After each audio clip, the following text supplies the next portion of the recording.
여러분 안녕하십니까? 뉴스타트 3부 시작합니다. 울산 화력발전소 보일러타워 붕괴 사고 현장에서 사흘째 구조 작업이 이어지고 있습니다. 네, 현재까지 3명이 숨진 게 확인이 됐고요. 2명은 사망한 것으로 추정됩니다.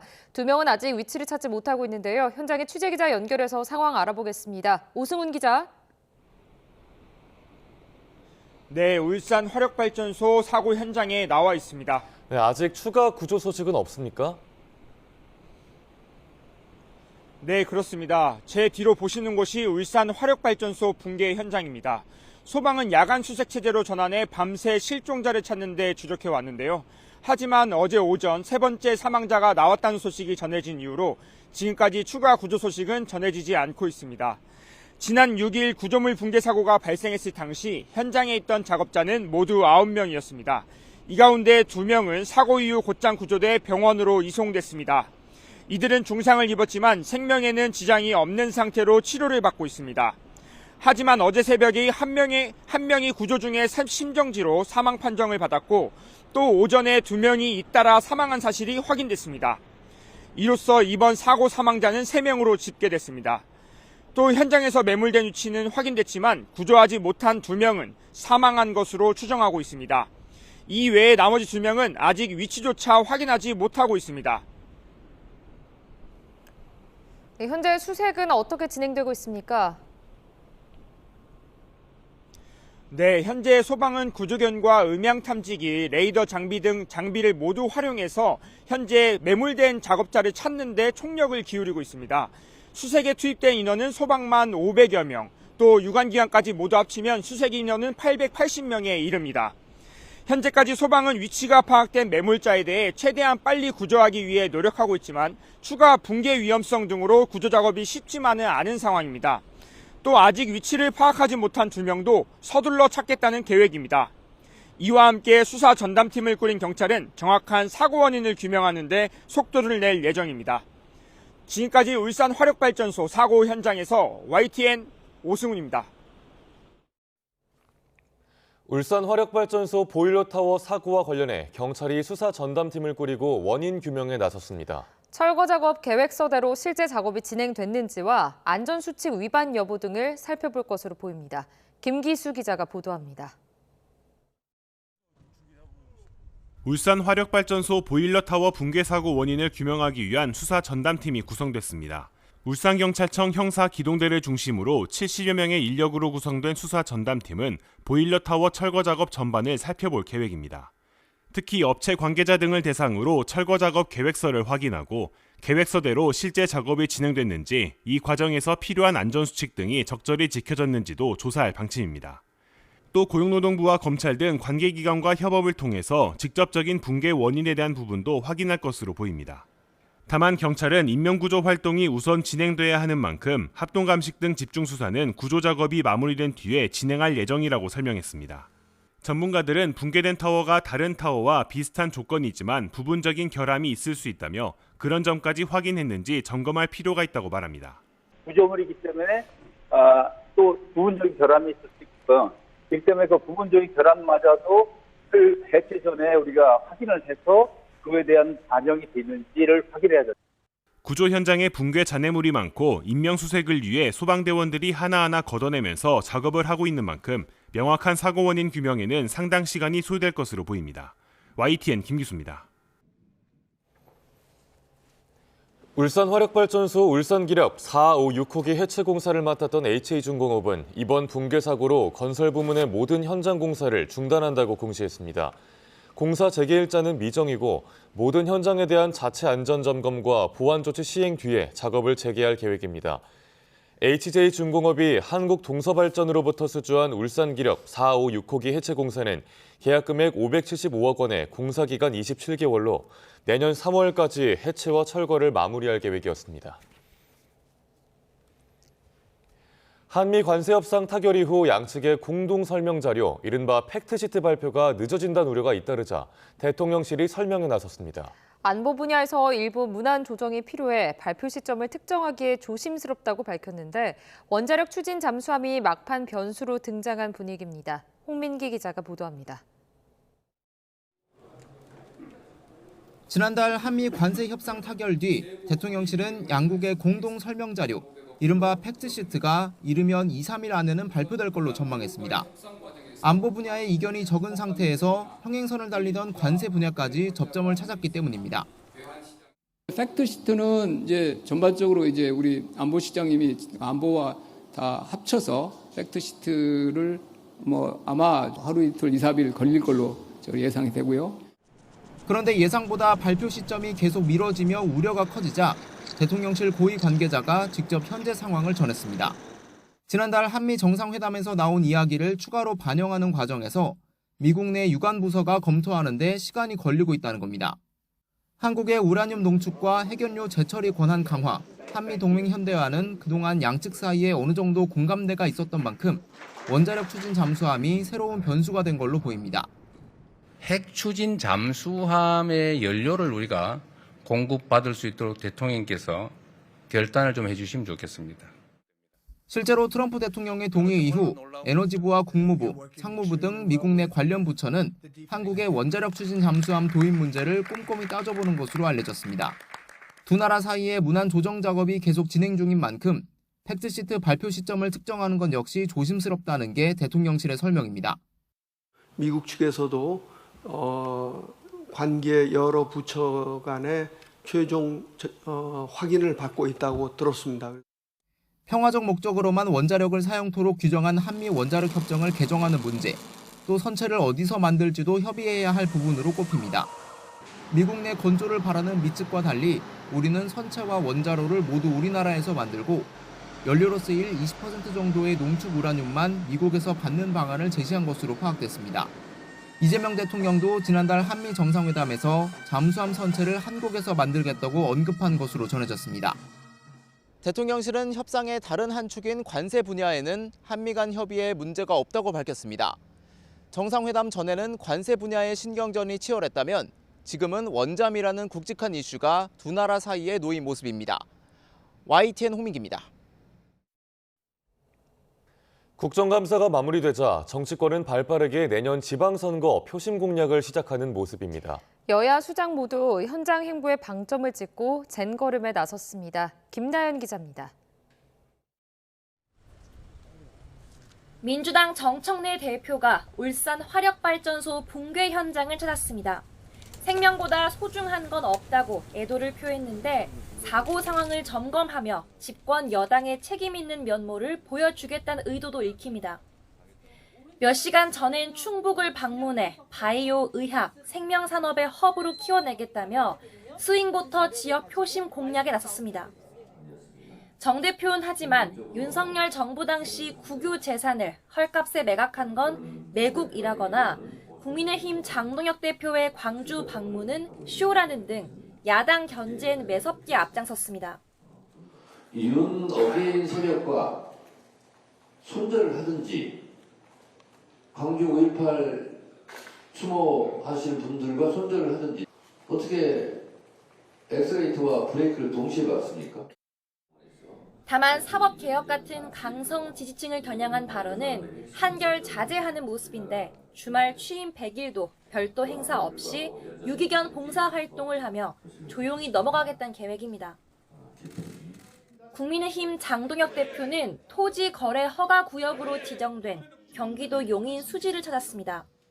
서울 노원구와 마포구에 이어 벌써 세 번째로 부동산 민심의 성난, 유권자와 접촉면을 넓힌 겁니다. 내 집 마련을 죄악시하는 주택 정책을 바로잡을 대한야당이란 점을 부각하며 이런 비유까지 내놨습니다. 교통체증으로 길이 막힌다고 했더니 차량을 사지 말라는 정책입니다. 무너진 주거사대를 다시 세우겠습니다. 장 대표는 간담회 시작 전 방명록에 현지가 아니라 부동산이 먼저다. 믿지 말지 현지라고 적으며 정부 여당을 향한 틈새 저격도 빼놓지 않았습니다. 여기에 민주당보다 공천 기초 공사를 한 발 먼저 시작하는 모습인데 국민을 위해 일하기 위해 잘 싸우는 이른바 국잘싸, 일잘싸를 대원칙으로 정했습니다. 국정감사가 끝나자마자 여야는 지방선거 체제에 돌입한 모습입니다. 여당은 우선 강성 이미지 희석에 방점을 찍은 거로 보이고 야당은 부동산 공세를 장기전으로 밀고 나갈 전망입니다. YTN 김다연입니다. 728조 원 규모의 내년도 예산안을 설명하는 이재명 대통령의 국회 시정연설이 국민의힘의 보이콧으로 반쪽 연설이 됐습니다. 제1야당이 시정연설에 빠진 건 3년 전에 이어 헌정사상 두 번째인데요. 협치 실종의 단면을 고스란히 보여주는 거라는 지적이 나옵니다. 임성재 기자의 보도입니다. 3년 전 예산안 시정연설이 열린 국회 본회의장, 윤석열 전 대통령이 선 단상 맞은편 좌석이 텅 비었습니다. 메머드 야당 민주당 169명 의원이 이재명 당시 대표를 겨냥한 전방위 수사에 반발해 전부 불참한 겁니다. 민생되면 야당 탄압, 윤석열 정권 규탄한다! 이 모습은 국정 최고 책임자가 나라 살림과 씀씀이를 설명하는 시정연설에 입장조차 하지 않은 첫 제1야당으로 헌정사에 남았고, 당시 대통령도 국회에 대한 국민 신뢰가 약해질 거라며 불편한 심기를 감추지 않았습니다. 헌정사의 하나의 관행으로 굳어져 온 것이 어제부로 무너졌기 때문에 이런 일들이 종종 생기지 않겠나 싶고, 이 말은 여야 공수교대가 이뤄진 뒤 뜻밖의 예언처럼 현실이 됐습니다. 이재명 대통령이 나선 첫 예산안 시정연설에 국회 의석수의 3분의 1을 차지하는 국민의힘이 전부 자리를 비운 겁니다. 좀 허전하군요. 대한민국이 새로운 미래로 나아갈 수 있도록 초당적인 협력을 부탁드립니다. 3년 전 헌정사의 비극이라며 혀를 끌끌 차던 국민의힘은 이번엔 연설 내내 본회의장 밖에서 대통령을 규탄했습니다. 추경호 전 원내대표에 대한 특검 수사가 보이콧 이유였는데 과거 민주당이 반발했던 것과 닮은 꼴입니다.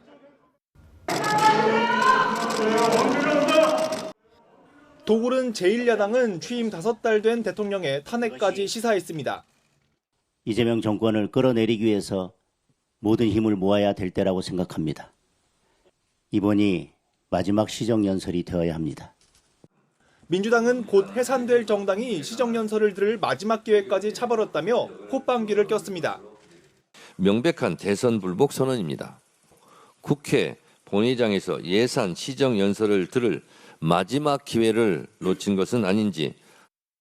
정치권에선 여야가 대화하지 않는 협치 실종이 새로운 관행이 됐다는 쓴웃음이 나옵니다.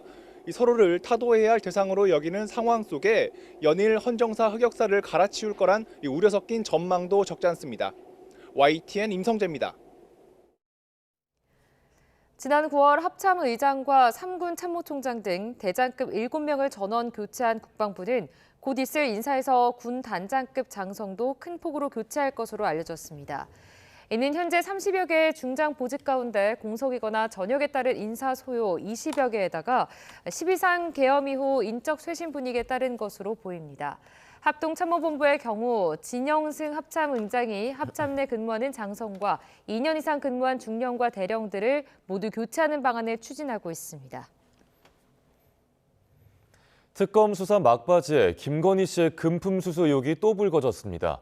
비슷한 의혹이 한둘이 아닌데요. 결국 특검은 청탁 여부를 밝히는 데 주력할 걸로 보입니다. 김영수 기자가 보도합니다.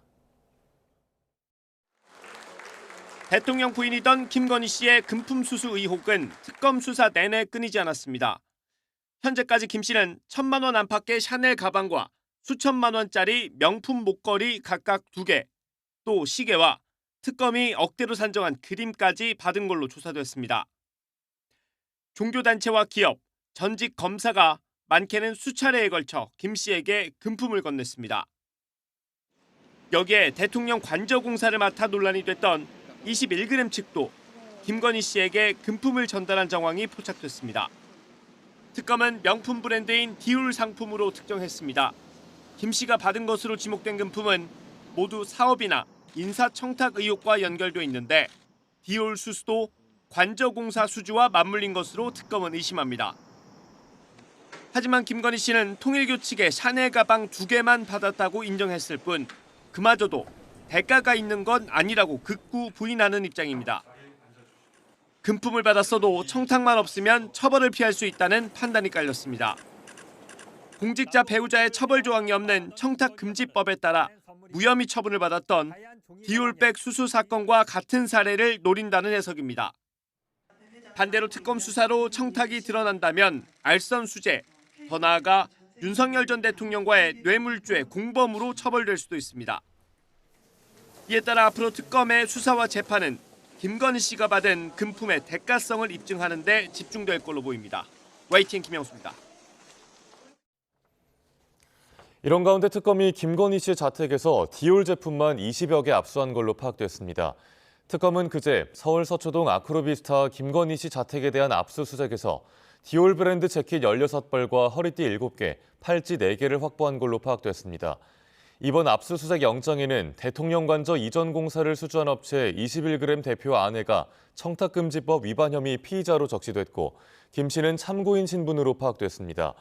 특검은 이와 함께 김 씨의 자택에서 명품 브랜드인 로저비비의 손가방도 확보했는데 이름표 등을 토대로 야당 정치인의 배우자가 선물한 걸로 보고 사실관계를 파악하는 걸로 전해졌습니다.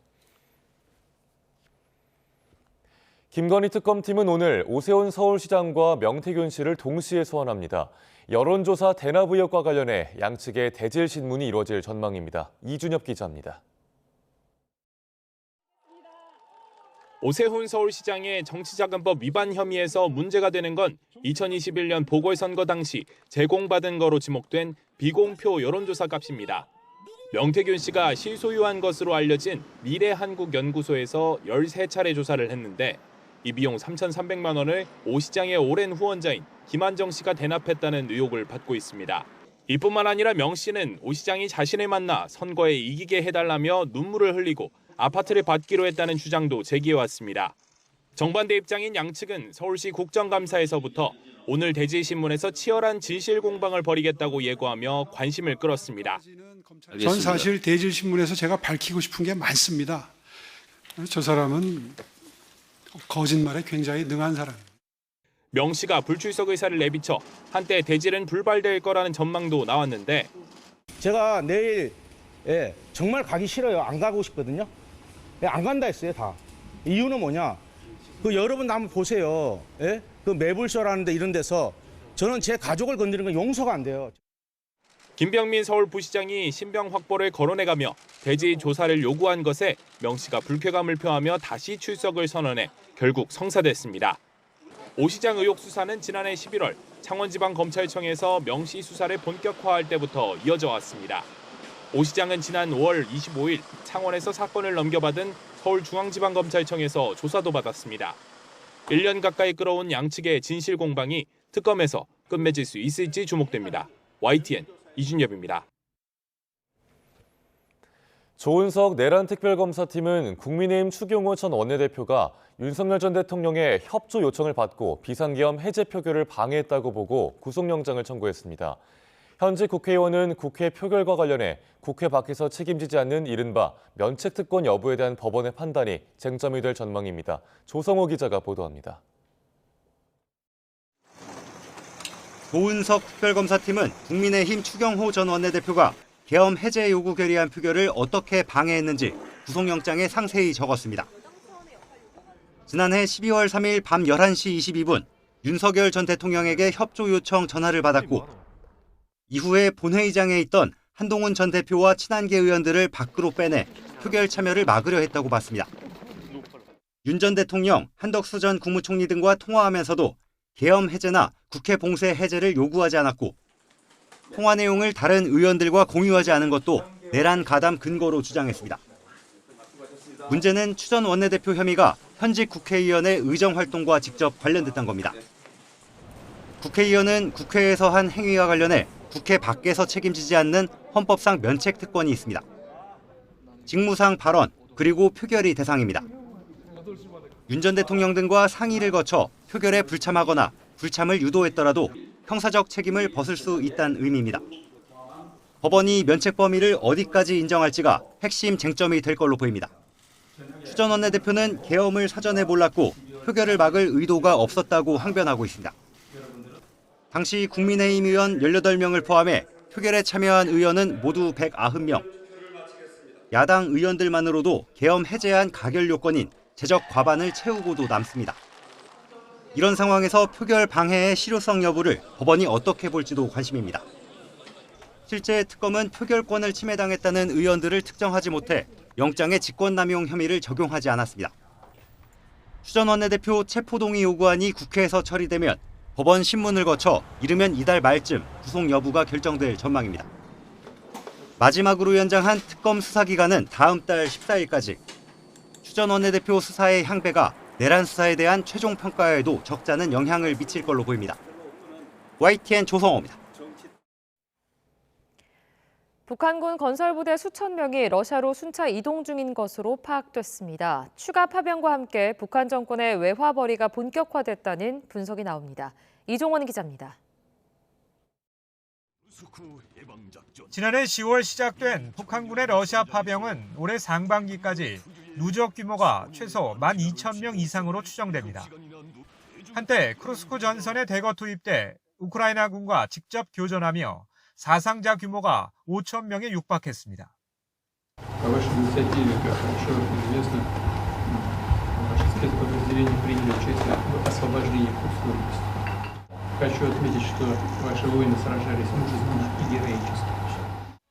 종전 휴전 논의가 수면 위에 오른 뒤엔 전황이 변하면서 북한군의 역할도 달라지고 있습니다. 지난 4일 국가정보원은 북한군 만여 명이 국경 부근 경비 임무를 수행 중으로 추가된 공병 1,000여 명은 지뢰 제거에 투입됐다고 국회에 보고했습니다. 특히 전후 인프라 복구를 위한 건설부대 움직임도 포착됐습니다. 건설부대 5,000여 명은 9월부터 러시아로 순차 이동 중으로 인프라 복구에 동원될 것으로 예상되며 북한 내부에서는 추가 파병 대비한 훈련과 건설부대 투입으로 김정은 정권 입장에선 최후의 외화벌이 수단이 본격적으로 가동된 거란 분석도 나옵니다. 기존 파병 북한군이 러시아에서 받는 수당은 1인당 월 2,000달러 수준으로 알려졌습니다. 이미 이를 통해 북한이 벌어들인 외화가 우리 돈으로 연간 7천억 원이 넘을 거란 추정치가 보고되기도 했습니다. 소치올림픽 같은 경우는 건설여단 중심으로 5만 명 정도가 파견이 돼서 대규모 건설한 적이 있거든요. 파병을 빌미로 본격적인 외화벌이 나설 가능성이 있죠. 이런 가운데 최근 러시아군 대표단이 평양을 찾아 북측과 회담을 열고 노광철 국방상도 면담했습니다.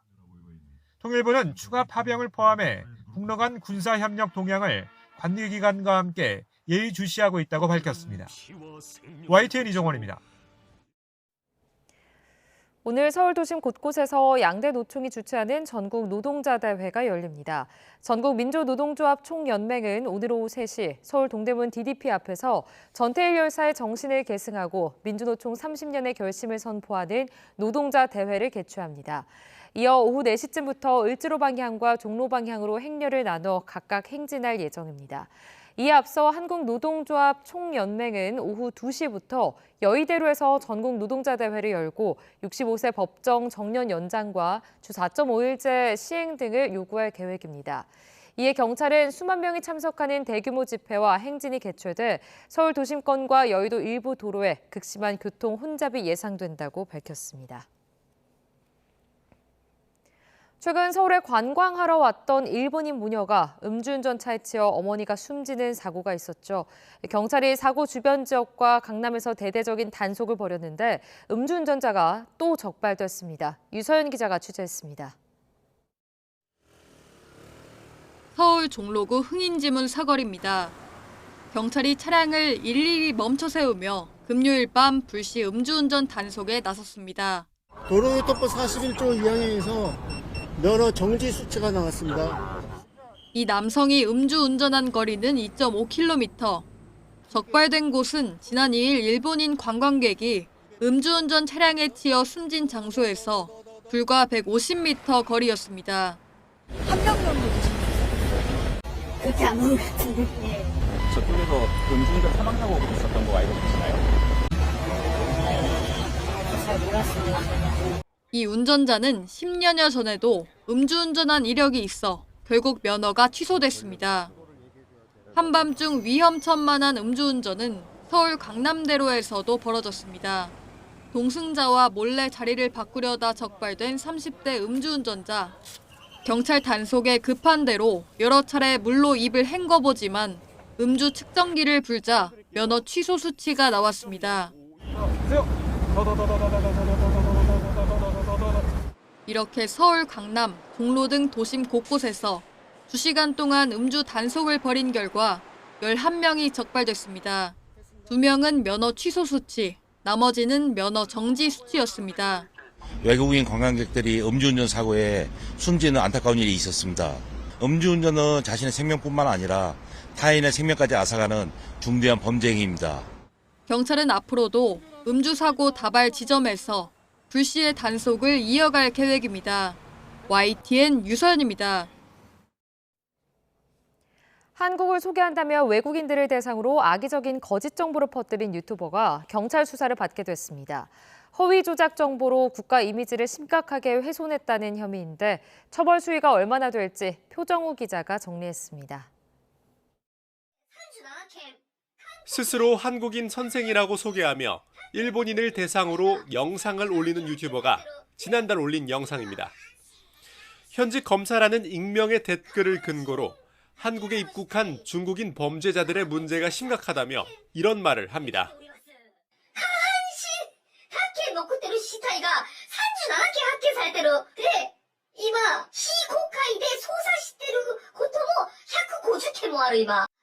한국의 하반신만 남은 시신 사건이 즐비하다는 주장인데 경찰은 국가 이미지를 심각히 훼손하는 중대한 범죄라며 해당 유튜버에 대해 수사에 착수했습니다.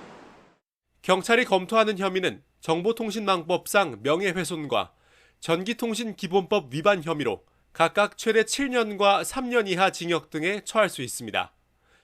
한 유튜버는 과거 담임교사가 촌지를 요구했다는 거짓 영상을 올렸다가 징역형 집행유예가, 또 다른 유튜버는 제주항공 참사 관련 허위 사실을 퍼뜨린 혐의로 징역 3년을 선고받기도 했습니다. 다만 법조계에선 원칙적으로 국가가 명예훼손의 피해자가 될 수 없는 만큼 경찰 수사를 지켜봐야 한다는 지적도 나옵니다. 대법원 판례는 국가나 정부기관이 자연인도 아니고 표현의 자유 보호 차원에서 명예훼손죄나 모욕죄의 피해자가 되지 않는다고 보고 있어 국가를 피해자로 하는 형사상 처벌은 쉽지 않습니다.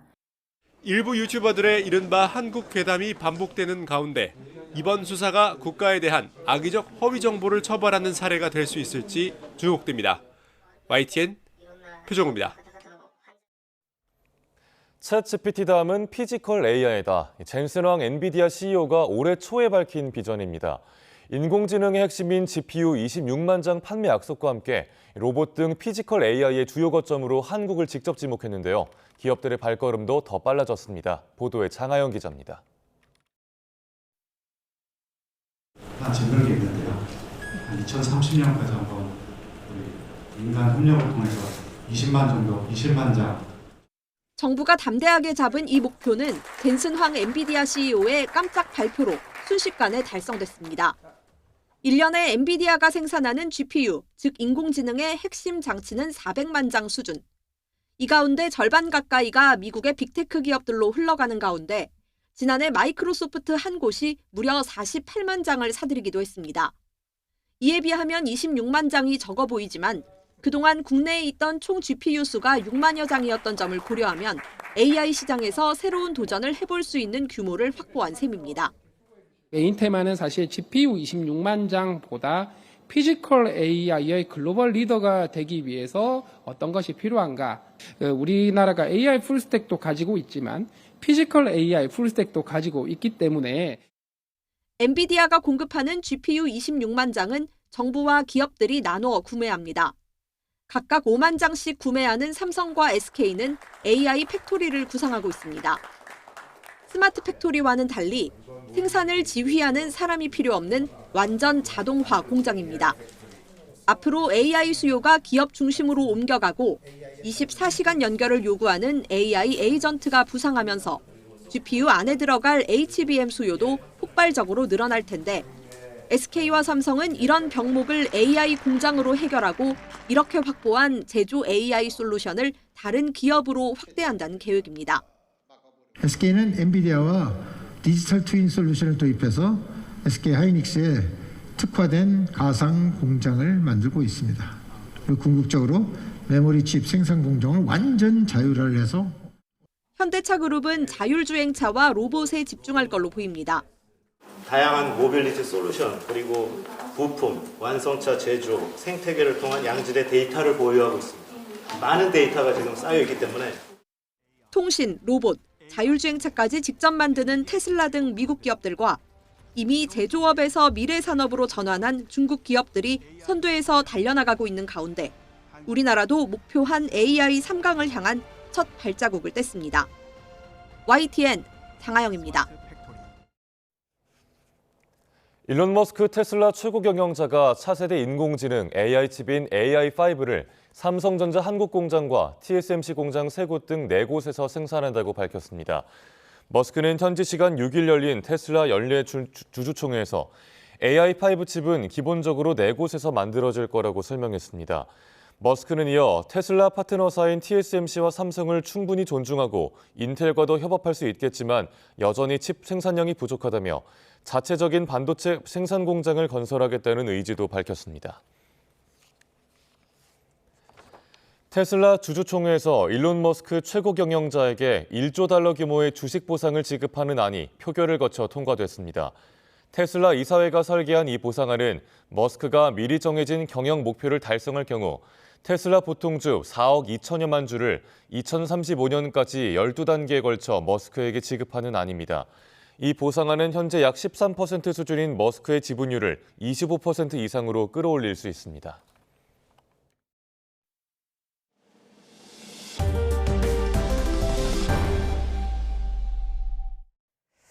미국 연방정부 셧다운이 사상 최장을 기록하고 있는 가운데 도널드 트럼프 미국 대통령은 여전히 민주당의 책임을 돌리며 공화당의 행동을 촉구했습니다. 셧다운 장기화 사태로 미국 내 혼란과 경제 심리도 악화하고 있습니다. 워싱턴 홍상희 특파원입니다. 트럼프 미 대통령은 연방정부의 업무정지, 셧다운 사태가 최장 38일째를 맞은 건 민주당 책임이라고 비난했습니다. They're crazy, but they don't care if they hurt the country. We've approved a opening up 14 times, and they keep rejecting it. And I guess maybe they will again. Let's see what happens. 공화당을 향해서는 상원에서 민주당의 필리버스터를 강제로 종료하고 셧다운을 끝내야 한다고 거듭 촉구했습니다. If the filibuster is not terminated, then we will be in a slog with the Democrats, and very little for either party will be done. So it's a good thing. 고물가로 인한 경제 불안으로 뉴욕시장 등 최근 지방선거에서 패했다는 평가에 대해서도 인플레이션은 바이든 정부 때 가장 심했고 지금은 훨씬 더 낮다고 주장했습니다. 물가가 낮아졌고 관세 정책으로 미국이 부유해지고 있다는 트럼프 대통령의 주장에도 미국 국민의 경제 심리는 반대로 향하고 있습니다. 미시건 대학교가 발표한 이달 소비자 심리지수 잠정치는 50.3으로 한 달 전보다 3.3포인트나 떨어졌습니다. 인플레이션 우려가 정점을 찍었던 지난 2022년 이후 3년 만에 최악의 수치입니다. I mean, this is ridiculous. People are really hurting out here. And it's not just the traveling public, but it's affecting the whole economy. And you people are to blame. 최장기 연방정부 셧다운 여파로 미국의 실물 경기 상황을 반영하는 10월 비농업 고용 지표는 2달째 발표되지 않았습니다. 전문가들은 지난달 고용이 6만 명 정도 줄고 실업률도 4.5% 수준으로 올랐을 것으로 예상하고 있습니다. 미 연방항공청이 셧다운 장기화에 대비해 항공편 운항을 단계적으로 줄이기 시작하면서 오는 27일 추수감사절을 앞두고 혼란은 더 가중될 것으로 보입니다. 워싱턴에서 YTN 홍상입니다. 요즘 K컬처로 불리는 우리 문화에 대한 관심이 영국에서도 나날이 높아지고 있습니다. 축구 스타 데이비드 베컴의 기사자기 수여식에서 K-팝 데몬 헌터스의 주제곡이 연주되는가 하면 한국 영화를 선보이는 영화제도 호응을 얻고 있습니다. 런던에서 조수연 특파원이 전해드립니다.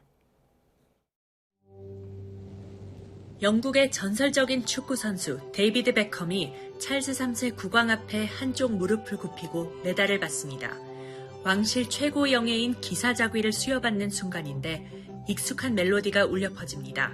세계적으로 흥행한 넷플릭스 영화 K-팝 데몬 헌터스의 주제곡 골든을 왕실 악단이 현악 4중주로 연주한 겁니다.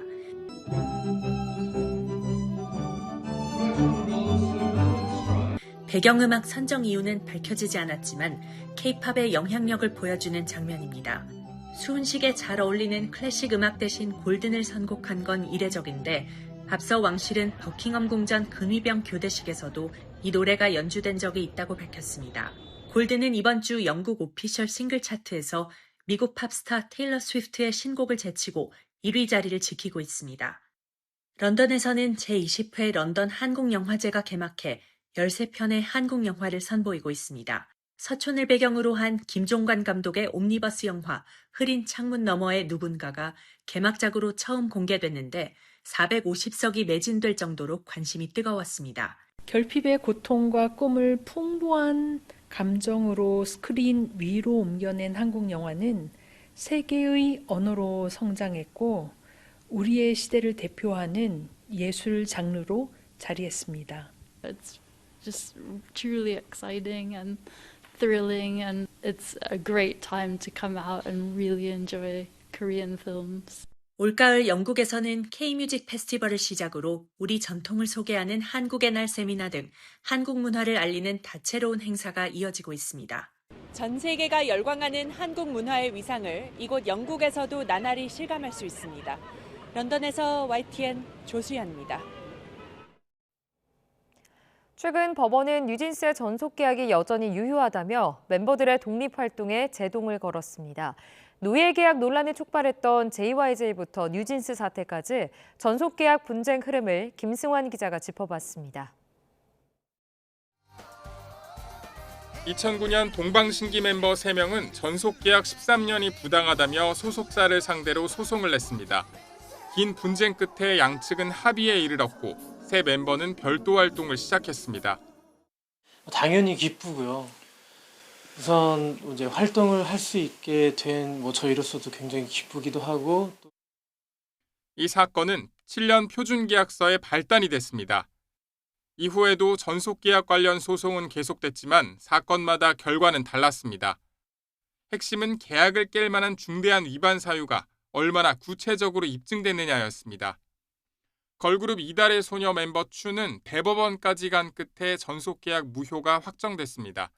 아티스트가 실질적으로 정산을 받기 어렵게 만든 수익 배분 방식이 중대한 계약 위반이라고 본 겁니다. 반면 걸그룹 50/50의 경우 법원은 수입 정산이나 건강관리 의무를 위반했다는 주장이 충분히 소명되지 않았다며 멤버들 주장을 받아들이지 않았습니다. 정산 자료를 제대로 제공을 하고 그 내용이 맞는지를 확인하고 최근에 모두 이행을 했기 때문에 요구하는 기한 내에 이행을 했으면 그건 해지 사유가 안 됩니다. 1년 넘게 이어진 뉴진스 사태 속에서 멤버들은 신뢰 파탄을 이유로 소속사와 계약 해지를 호소했습니다. 신뢰관계가 다 깨져버린 어도어에서 전속 계약을 유지해야 한다는 주장은 정말 저희로서 정말 받아들일 수 없습니다. 하지만 법원은 소속사 손을 들어줬습니다. 멤버 측이 제시한 차별 대우나 민희진 전 대표 감사의 부당성 등이 신뢰관계 파탄을 입증하기엔 부족하다는 취지입니다. 엑소 출신 멤버 3명 첸백 씨와 SM 간 정산과 계약 조건 등을 둘러싼 공방전도 2년 넘게 이어지고 있습니다. 이처럼 K-팝 가수와 기획사 간 분쟁이 거듭되는 가운데 정작 팬들은 소외되고 있다는 지적입니다. YTN 김승환입니다.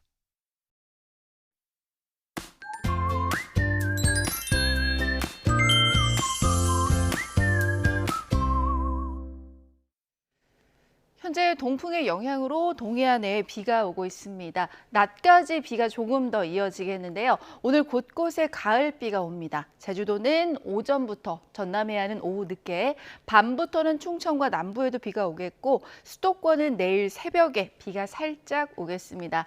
양은 5에서 40mm, 제주도는 최고 60mm, 수도권과 영서, 충청은 5mm 안팎으로 적을 것으로 보입니다. 오늘 전국이 흐린 가운데 오전까지 안개가 짙게 끼겠고 동해안은 너울성 파도가 예상돼 피해 없도록 유의해 주시길 바랍니다. 현재 기온 살펴봅니다. 현재 서울 12.9도, 창원도 12.9도고요. 낮에도 포근합니다. 서울 18도, 안동 17도, 창원 20도, 부산은 21도까지 오를 것으로 보입니다. 내일 비가 그친 뒤 주 초반에는 다시 추워지겠지만 수능일인 목요일에는 큰 추위는 없을 전망입니다. 날씨였습니다. 뉴스타트 3부 마칩니다. 함께해 주신 여러분 고맙습니다.